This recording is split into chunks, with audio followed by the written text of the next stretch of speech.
Hey, everybody, I'm Jody-Vance. Hey, and I'm George-Affleck.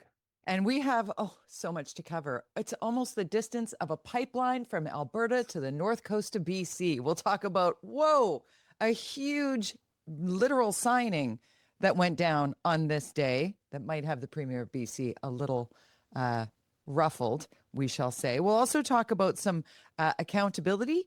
We'll talk about the budget in Vancouver being zero sometimes. And we'll even peek across the border into the United States where it's Thanksgiving. UnSpun?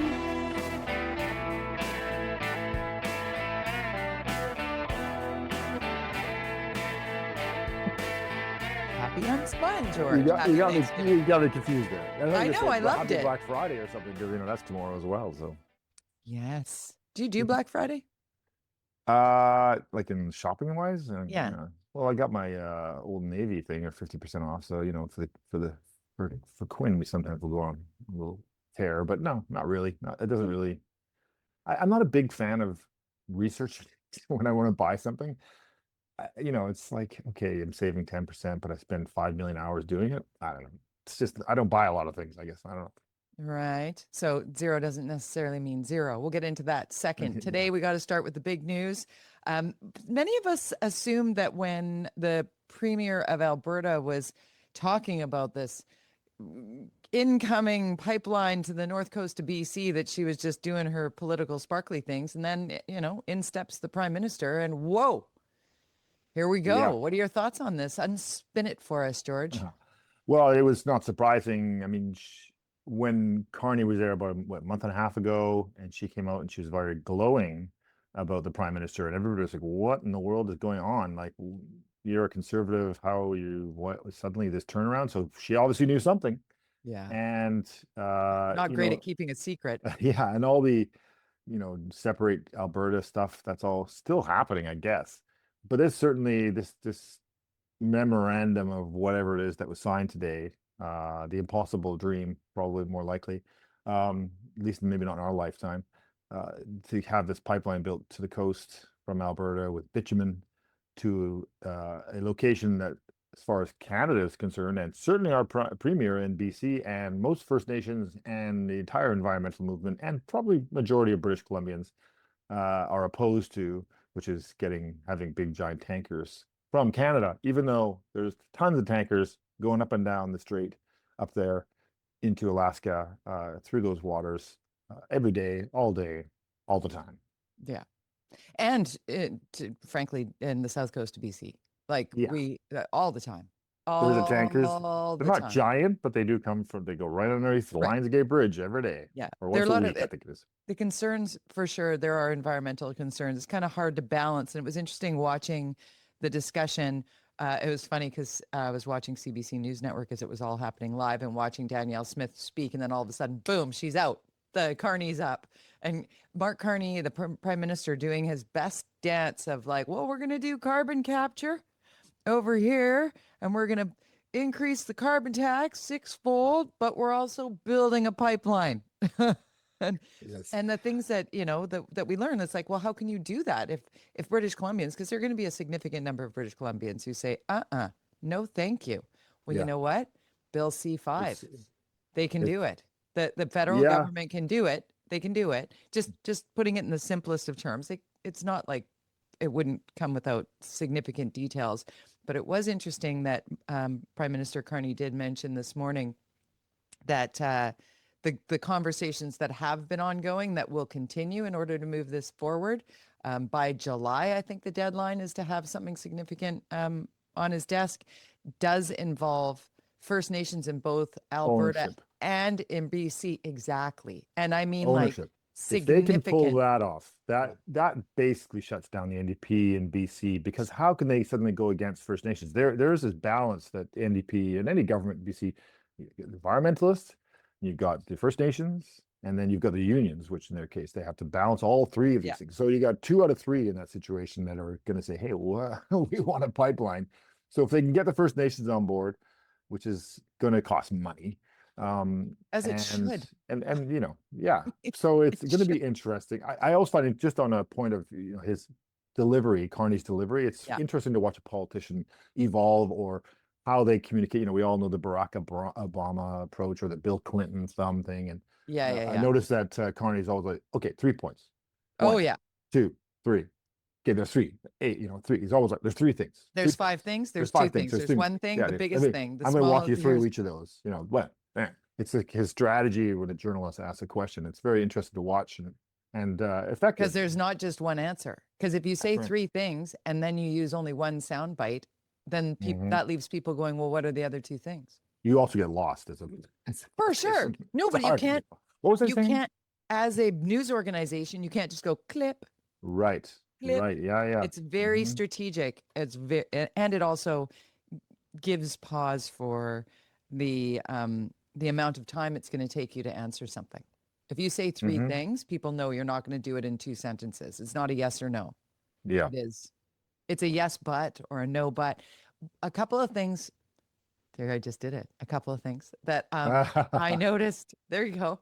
But Very truly, the ones, because I was like, as somebody who is, rooted in environment and wanting to protect what is our beautiful province and being mindful of the impacts of industry on, BC, but also trying to balance that out with those are our natural resources that make us prosperous. Like we have to move to market, was how Prime Minister Carney was sort of laying that out to somebody like me. And not Jody, the broadcaster, or Jody, the talk radio host, but just Jody, the British Columbian and a bit of a tree hugger and somebody who wants to, invest in truth and reconciliation and understands the politics at play. And sorry, that's verbose sort of setup. But for me, what landed really well for me, because I don't necessarily agree with the shell game that's going on, like why not Trans Mountain get up to full capacity before we start talking about plowing a new one? Like, why would we not twin that? What make it more? We've already carved this out. Like, there's so many questions that this layperson doesn't know the answer. But what I did love is when Mark Carney started speaking about the fact that the South Korean market and the Japanese market and other markets across the world would be even more interested in Canadian fossil fuel products because we are so mindful and so ethical about, as ethical as one might be, because I know that's going to fire up the environmentalists to come at me hard, but in places where it's one up from slavery at best, and it's like ripping through, the world in a way that is alarming, to say the least. I feel better about it because I know our economy needs it, George. Like I up against the U.S. right now and trying to find trading partners and trying to survive what is a full-scale attack by the U.S. administration on our goods and services to make us smaller, to make us weaker. We have to do something really bold, something that 5-10 years ago we would never have planned on doing because we were like, we're fine. Yeah, and I think Carney's trying to make it clear there's a dichotomy of a leadership as a country where we are saying on one hand we want to lead the way when it comes to extracting resources. But we also want to lead the way when it comes to the environment. Well, how does that work? No, how does that work? Well, you need money to solve the environmental stuff. If you look at what's happening in China, who are clearly they extract everything they possibly can out of the earth in China whenever they can, however they can, and they don't have to deal with the same kinds of regulations that they have. They don't have everything, so that's why they need to buy it from us or other countries. But they also understand what's happening, and they want to find ways to make their country green. They understand pollution and climate change and all that stuff, and so they are the fastest growing environmentally responsible country in the world, and they also are the biggest user of resources in the world. So, you can do both, but you can't do one without the other. You can't be super environmental without some money to be able to pay for things like, giant wind turbine farms or forcing, businesses to become more green, or all these things that it takes. You can't just hold a stick and say be environmental, be green. Businesses who, let's face it, the government's great, but business runs the world as far as how we actually achieve things, and it's our own personal needs and wants as humans that drives business to do the things that they want. You go to Amazon, you go to the local store, you buy things all the time. We live in a consumer society, whether it be your home, your car, your groceries, all of this stuff, and all these things are interconnected. And so you can have both, but you can't have one without the other, in my mind. And Canada, as you said, has shown an ethical approach. Now, there's always people getting in trouble and doing some unethical things, but generally, Sure. we have the checks and balances, the the boundaries of what is good and bad in our country. We have a political and a legal system that is effective and isn't in chaos like so many other places. We'll get to And that. and so it's why not us? Why not us? And why can't we be the leader in both? Why can't we be? Why can't we extract and safely export off our coast, but also care about fish and environmental footprint of our country, et cetera, et cetera. I mean, we can do it all. We can. Well, I hope we can. Not to mention all the First Nations stuff and reconciliation. Very expensive process, important to do, but we need to have it all integrated.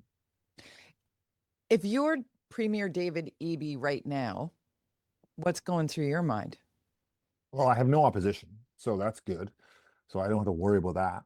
No effective opposition. Right. I was going to say no effective opposition because John Rustad, Yeah. the leader of the Conservative Party of British Columbia, has been very active on his social media, and it's quite something. Yeah, it's just that he hasn't got control of his own party, so it's easy to kind of, and Eby got 83% support with his party. Yeah. I mean, Rustad did get 72% when he went to his leadership review thing, but they really aren't aligned. Clearly, we all know that the Conservatives are having a tough time. The caucus is split. They've got 30 riding associations sending letters. This is a problem. I've talked about it. I made a prediction that didn't come true yet. But those letters kept rolling. You in. were wrong. Well, premature. Let's put it that way. Premature. There you go. So that makes it easy for him to do whatever he wants and say whatever he wants for now, because it also gives him the opportunity to raise money. From what I hear, the Conservatives are having trouble raising money. They haven't raised a lot in the last 6 months, and that's a problem because that could make it possible for the NDP to call a snap election and get a majority, which then puts them in the seat for 4 years easily. So it's definitely a challenge for Rustad, and that makes it easy for Eby and to say whatever he wants right now. And so this game he's playing with the federal government, he can do it easy enough because it doesn't impact him. The part of the game that I am enjoying with our premier, because he is an excellent speaker and he comes at things, he can fold in emotion to his politics in a really interesting way. It captivates the audience, whether you agree with them or not. You're listening, and the things that I'm hearing, even around subject matter that I'm no expert on, but I might even be like, I don't really agree with you or whatever, is when he starts talking about like, what's in it for BC? Like, what are we doing here? I see what's in it for Alberta here. I see what's in it for, but where is the British Columbia piece of the federal pie yeah, well, dude, you got to be at the table. You're not invited because all you said is no. Right. So how do you sort of parlay that into it? Because it's all a game. That's why we have a podcast called UnSpun. It's not like there's no political strategy to the way things are happening. And it was serious crisis management for the last 6 months, 7 months because of the Trump administration coming for us as a country. And everybody was at the same table, at the outset. I think we're going to make ferries free on the East Coast, and not even a discussion about what's happening in BC was one that kind of like snapped things a little bit, as small as that might seem to somebody in Saskatchewan or Manitoba or, whatever. For British Columbians, like the affordability of that highway, I mean, there are things that just are inequitable, I think is a fair word. I think that people aren't looking across the Rockies the way they should. No, they never have. They don't care. This might be the chess piece that could move that. You know what I mean? Yeah, I mean, it's obviously you look at how our province is divided. politically. It's north and basically, north and the Interior. yeah, and the Fraser Valley east is sort of conservative everywhere pretty much, and then you have, the NDP basically in the city and South Island, and so Where the I would, population is, yeah, most densely yeah, populated. basically you have the population here, therefore you Yeah. have the seats, and therefore you have the majority of the British Columbians, but from a giant piece of land, the majority of our land is resource heavy, which is where we get all our money to pay for all of us down south here. Right. And ever was the case that Ottawa could care less about BC. The country stops at the border of Manitoba. For most governments in Ottawa, even The conservatives, Golden generally Horseshoe. It get, doesn't even get to yeah, Manitoba. exactly, It exactly. doesn't get out of the I mean, and GTA. it doesn't matter if it's conservative or liberal, it's always that way, because Right. in order to win majorities, you need Quebec and you need Ontario, and Yeah. the rest of the country doesn't matter. Doesn't matter. Well, it matters to us, and we're going to go into a Yes. municipal election. So let's talk about something local. Mm. Like, apologies to those who don't love it when we talk about the City Hall in Vancouver specifically, but it is the main hub and the biggest spender, except for when it's a fully zero budget, George. It's a zero budget. Zero. Yeah, except for, fees going up here and there. There's not a lot of detail in this budget. That was so they approved the budget. It's not a large document. I saw Pete Fry and all the opposition. There are many opposition now, and about 8 different parties coming out and saying, there was not enough detail, but also, what about this? What about that? Zero's bad. Zero's bad. And you're like, oh my God. And so but these same people and all the people, the 600 people that signed up to oppose this, I'm confused by, okay, you want the city to be more affordable, but you also want the city to spend more money. I mean, how does that work? Can I be specific to one of those things? Because I love to bring up the park board, but this one made the top of my head blow off. The press release that went out from Vancouver Park Board and it was the first paragraph. They didn't even try and bury it in there. They were just like, you know what we're doing? We have approved the increase in our fees. So at your community centers, blah, blah, blah, Van Dusen Gardens, Van Dusen Gardens and the conservatory and one other, places people want to go. We're increasing the fees and increasing the parking costs so that we can make it more affordable. I sat back in my chair. I'm like, who's buying this? Who wrote that and thought this is the right thing to put out there? I get it. They're going to do it no matter what. The press release is just a formality. They're doing it. They approved it. They approved more money for themselves. They asked for more money for parks that are continuing to be run down in ways that are ridiculous. We want to restart the train that goes from Cambie Street to Granville Island, but we can't get the little toy train to run around Stanley Park at Christmas time. What? Yeah. We have a train that can carry people, but we can't do the what? Yeah, I mean, literally, if you just said to a private sector, go do that, they would build that sucker in 5 minutes. But the park board doesn't like privates, enterprise in the park. No, because it would take their jobs and make them look bad because they can't do their jobs. Anyway. But good news, though, the aquatic center is open again because they put a giant net there. So when you're swimming, doing the backstroke, Jody, in the pool, you can feel rest assured that the concrete falling from the ceiling will be stopped by the loose-looking net. It'll be like the mirror tiles falling off my wall in my childhood room, getting caught by the canopy bed. I had a yellow canopy bed and my mom put mirror tiles on a wall. And one morning I woke up and one corner of a mirror tile was sticking through my canopy bed. And I was like, I don't think I like mirror tiles on my wall. I was 7. Anyway. Wow. Yeah, that's not a good idea. Mirror walls in kids' rooms. No. But it was the 70s. It was the 70s. Yeah. I had that wallpaper that was like this, like a stripe, and it was red, blue, and it was like this. It was hideous. It was like waves, and it was my whole room was wallpapered in this. And my bedroom was the bedroom that my parents' friends would crash in if they stayed overnight. So I would have to sleep down on my sister's floor or whatever. Yeah. But my parents' friends, because it was the 70s, they would wake up and they would be really kind of hungover because they'd been partying. That's why they were sleeping over. And they'd wake up and they go, "Oh my God, what kind of room? What is this room? What are you doing to us? Did you do this intentionally to make us go crazy in the morning when we're hungover?" Gen Xers. Yeah, Gen exactly. Xers. Suck it. Yeah. Um, so, but I think We digress. That was yeah, funny. I know the budget though. So, Yeah. there's a lot of interesting things that, I would say that from a communications point of view, I just don't understand why Ken Sim doesn't just go, shut that up. Look, okay, yes, you have these problems, but I am committed to is you want affordability, but you don't want affordability. You make no sense. I'm not even going to listen to you. Go away. I'm focused on making the city more affordable now. It's my job, even though I didn't do it for the last 3 years. But people have short-term memories. They don't, but he thinks they do. I would just go totally aggressive on that because I think most Vancouverites would go, yeah, what the hell? You notice he's Exactly. wearing a suit and now he's wearing his very studious Tie. George-Affleck glasses everywhere. He's like got a tie on, He's got no glasses sneakers to politician be now. found. You He's got to wearing make dress shoes and stuff.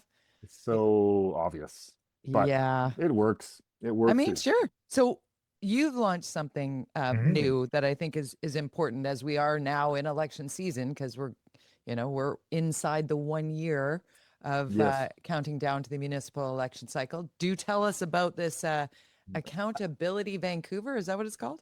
that's right. .com. It's not a political party. Let's not get confused. And no, I'm not running Nonpartisan? nonpartisan, even though it's a nonpartisan association. It's an organization that I've created with some people that are well connected, and it's meant to provide to it is what it is. It's accountability Vancouver. It's really about making the politicians in Vancouver specifically accountable to the next election. I don't care whether you're left or right or center. If you're going to be saying stuff, I want you to first of all tell me how you're going to make that work. So the budget as an example, and I talk about this because the police budget got a 4.5% increase, right? And Yeah. we got a zero budget. So okay, they got that's another $50 million. We're $500 million budget now for the police. Exactly. Tell me exactly how that 50 million is going to make my life or any of our lives better. Like specifically, are we going to see more people, boots on the ground, but walking? What are we getting for 50? Right. Specifically, what are we Yeah. getting? Tell me. Because Yeah. as an example, I also found that 93,000 calls are dropped to the police every year. 80% of people give up when they call 911 and call the police department about issues, broken glass on your thing, this kind of stuff. They don't bother. Yep. They don't bother anymore and so they talk about crime stats going down. But when you know that 80% of people are giving up, then there's, okay, what's going on here? What's the Right. real number? Because I don't get a sense that anybody I know feels like crime or break-ins are down. No. And frankly, if your car window is smashed or My car got tossed last week again. do you I've bother lost count. calling the police? No, God, no. No, Exactly. no, So they don't. no, So it's not reported. So no. it doesn't count. Yeah. So that kind of stuff has got to be clear. And we're doing a lot of polling. We've done some early polling that shows Ken Sim's in big trouble.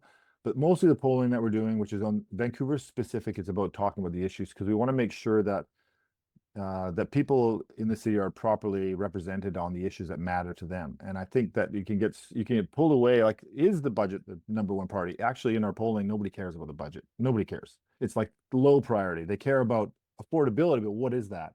And the crime was up there, and guess what? Housing up there as well. The usual suspects. I These are want to still clean up the city. I want my clean city up back. this I really want to clean the basic. city up. I want the graffiti taken down. Yeah. I want things cleaned up, washed down, rinsed down. I want street cleaners back. I want How my can you do garbage that with picked no up. more money? But that's just it. So the zero budget, the zero budget is not going to gain votes, I believe. I don't believe think so. that's not going to gain a vote. I don't It's think gonna so. no, and so the data that we're showing. So, anyways, we're asking people to get involved, Right. join us. Okay, say the website So again. accountabilityvancouver.com. Go on there, .com. register, give us your information, and then we'll get you involved. We'll make sure that you're heard. We want to. There's a bunch of questions we want that are on there that we'd like you to answer, so that we have information from people in Vancouver, and so that we're going to use this information for good. And again, it's not a political party, not another political party. It's because there's so many political parties and so many people running for office that it's important. Is there a front runner at this point from your polling so far? You said Ken Sim is in trouble. Is there somebody who's like at this point? It's interesting. The polling, it kind of matches the stuff we've heard, but Pete Fry, he's definitely up there as the number one leader. And he hasn't even announced yet. I know. And Right, okay. BC or Vancouver Conservatives polling really well, even though they don't exist. They kind of exist. Wow. Mm-hmm. Because And the one that I'm seeing the most of that feels, and maybe it's just my algorithm, but is Rebecca Bly. yeah, she's not ranking at all. No, no. Neither's Kareem in our polling. I actually rank it. Both of them Really? Good for actually. you. George-Affleck running for mayor. You heard it No, here no, first on no, UnSpun no, no, podcast. no, no, no. I But know, I know, I know. there is some interesting. ABC is not too bad, but Ken Sims bring them down. Yeah. So there might be have to come to Jesus moment for Ken. In order for ABC to survive, they may need to do without him, unless his suits and ties solve that problem. It's wild to me that he's running again. But Well, that's what um, uh, Gregor Robertson said in December of 2017. So right. We do have a lifetime before this election, that's for sure. It's happy Thanksgiving to our friends south of the border, friends and family in the US. I know lots of people that I know like to watch this podcast to keep a little bit of a toe in what is their hometown, home province, home country. So happy Thanksgiving. And I will say to you all, only 3 more to go. Only 3 more. oh, that's what I'm saying. What 3 more? 3 more Thanksgivings. Oh my gosh. Can you believe it? So much has happened in this short period of time of this Trump administration. We've got, where are we right now? The Epstein files still not fully released. We've got 2 National Guardsmen, a woman and a man from West Virginia. National Guard, man, people who show up that have regular everyday jobs that go and are supposed to be, helping their fellow Americans in need. And they're just gunned down on the streets of DC, which, by the way, Donald Trump said was the safest place in all of America, thanks to him. What else is going on there? Marjorie Taylor Greene, we talked about that last week. She is like, I'm out as of January. But then former Speaker of the House for 1 second, Kevin McCarthy, now very vocal, saying that Marjorie Taylor Greene is like a canary in a coal mine and that this is a sort of a bellwether for what's going to happen with more Republicans. Well, how do you see that? Can we predict anything in America anymore? No. I think people always underestimate Donald Trump. I mean, you mentioned the Epstein files. Where are they? Do we even talk about them? I mean, how much more time before we just forget about it? They allowed the release, but they haven't got the release. We got all this other stuff happening. People forget. They haven't. There's been a few stories I've seen, but basically, the heat's off Congress and Senate, and the president said he's going to release them, and he kind of went, he'll probably just say, "I did." And he could have released them without any Congress or Senate. Like he could have just said, "Release them." Like this was all sparkly things anyway. But if you're working that hard to hide something, I don't believe it's going to go away. And I'm honestly, I don't know whether or not Donald Trump. I mean, where there's smoke, there's fire theory is real, but I don't know whether or not he is deeply involved when it comes to actually raping and assaulting children, because that's what it was. Young girls are children. And I just would like to know who did. All of them. Like that, that to me as a human being, it's like somebody tweeted something yesterday, like how fascinating that someone's like a woman's nudes that she sent to her boyfriend will get leaked throughout the internet in 5 minutes. But the Epstein files, bunch of really wealthy, powerful men covered for years. Like so many people know the perpetrators here, and it's got to leak eventually. So well, yeah, of course it will leak if they actually exist or haven't been. Even if they do get destroyed, there'll be somebody who's got a backup when they get released.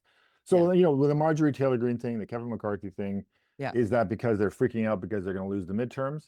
And generally that you lose the midterms anyways, the party in power. So it's kind of like go to. But I guess what we all have to watch is let's assume that's a given.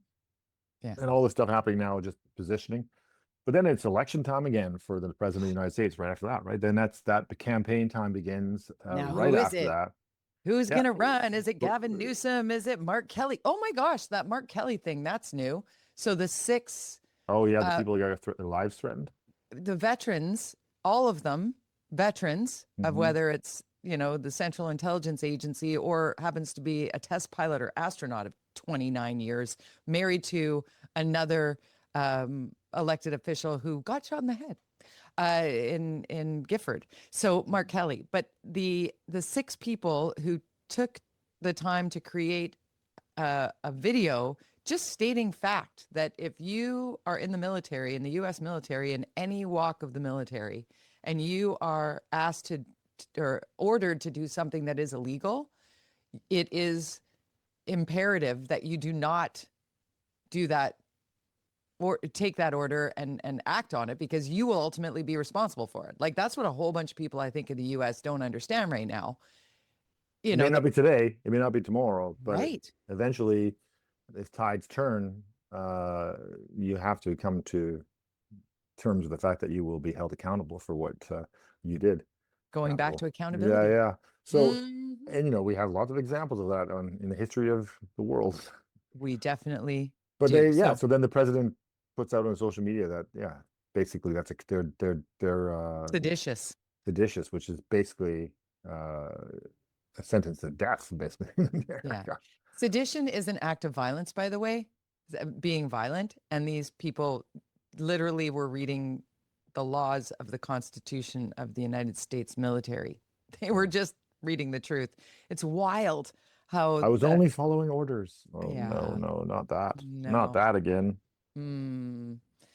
We are in it up to our eyeballs. It's quite the news cycle, George. It always helps me anyway to talk things through with you each Thursday here on UnSpun Podcast. Everybody follow us on UnSpun on Twitter, UnSpun Podcast on your Twitter feed. You go to unspunpodcast.com. You can like and subscribe, sign up. It'll come straight to your email inbox on Thursdays. You can follow George on social media, specifically on Twitter. He is at George_Affleck, at George_Affleck. I'm at jody-vance, Jody with a Y, at jody-vance on all the social media sites. And if you want to have us talk about something, tweet at us, tell us, or hit us up on our Instagram or even on our unspunpodcast.com website. And we will get to it again. If you're wanting to go to George's new accountability-vancouver.com website, you should do that and sign up, sign in, and answer the polling questions there and be heard, especially obviously if you live in Metro Vancouver and Vancouver, specifically the city of Vancouver.